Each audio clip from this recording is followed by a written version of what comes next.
The town that disappears every winter. There's a town in northern Wyoming that doesn't exist on any map anymore. Most people think it burned down in the 1980s.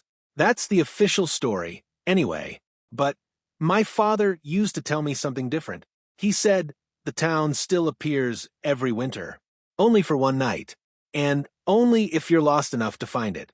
When I was younger, I thought he was trying to scare me. Then last December, I found it myself.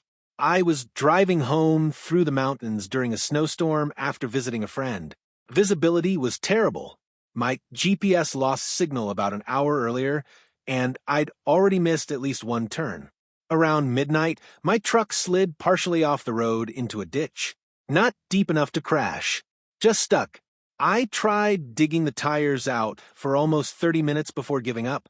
That's when I noticed the lights, far through the trees. Warm yellow lights glowing in the snow. A town. I remember feeling relieved more than anything. I grabbed my flashlight and started walking. The deeper I went into the woods, the quieter everything became. No wind, no animals, just snow crunching under my boots. Then I saw the sign, "Welcome to Ashmore. Population 312. The sign looked ancient, would rotting away beneath thick frost. Still, smoke rose from chimneys beyond the trees. I could hear faint music somewhere in town. People. Life. I practically ran toward it. At first, Ashmore seemed normal. Small houses, old storefronts, street lamps glowing softly through falling snow. But there was something strange about the place. No cars, not a single one. And despite the lights inside buildings, I couldn't see anyone moving through the windows. Then I noticed the decorations. Every house had Christmas decorations hanging outside. Exactly the same decorations. Same wreaths. Same lights. Same wooden angels nailed beside every front door. That's when I should have turned around. Instead, I walked into the diner near the center of town. The bell above the door rang softly. Every person inside turned and stared at me at the exact same time. I froze immediately. There were maybe 20 people sitting in booths and at the counter, all smiling. Not friendly smiling. Perfect smiling. Like mannequins pretending to be human. An old waitress approached slowly. "You're late," she said. I laughed nervously.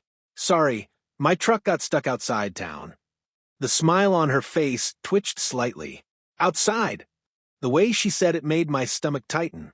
I sat down anyway, because honestly, I was freezing and exhausted. Nobody in the diner looked away from me the entire time. Not once. Even while eating. Even while drinking coffee. Just staring. The waitress eventually placed a bowl of soup in front of me. The smell was incredible. I reached for the spoon. Then I noticed something floating in the broth. A human tooth. I pushed the bowl away. Instantly. The waitress leaned closer. Still smiling. "You should eat before the bell rings." I stood up immediately.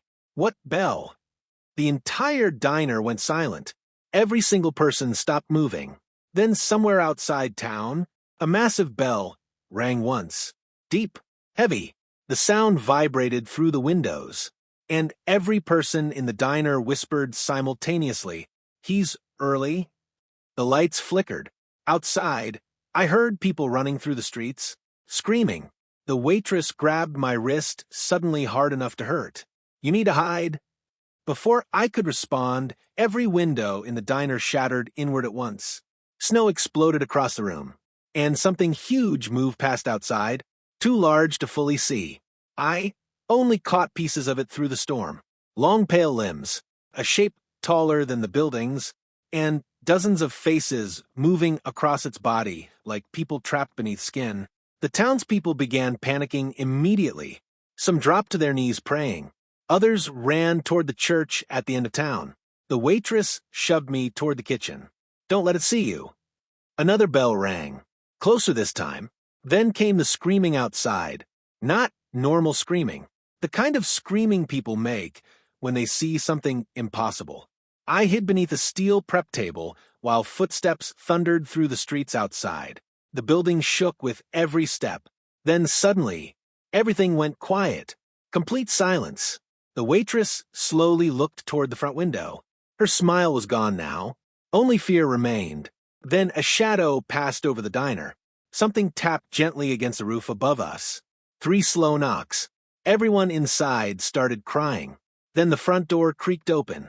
Freezing air rolled through the diner, and a voice echoed from outside, a deep voice made of many voices speaking together. Which one doesn't belong? Nobody moved. Nobody breathed. Then slowly, every person in the diner turned and looked directly at me. The thing outside laughed softly. The waitress whispered, "Run." I bolted through the kitchen and out the back door into the snowstorm. Behind me, the screaming started again. I ran blindly through town while bells rang endlessly through the night. Shapes moved between buildings. Some human, some definitely not.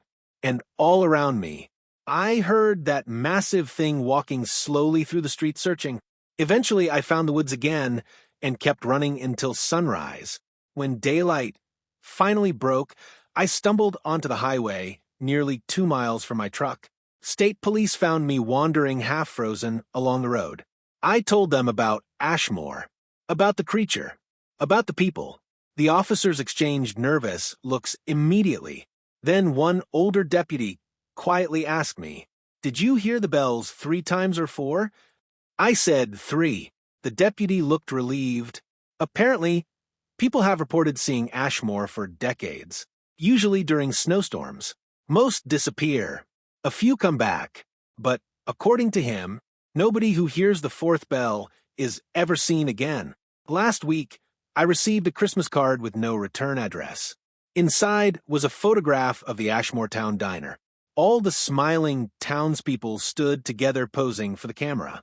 And right there in the center of the photo was me, smiling with them.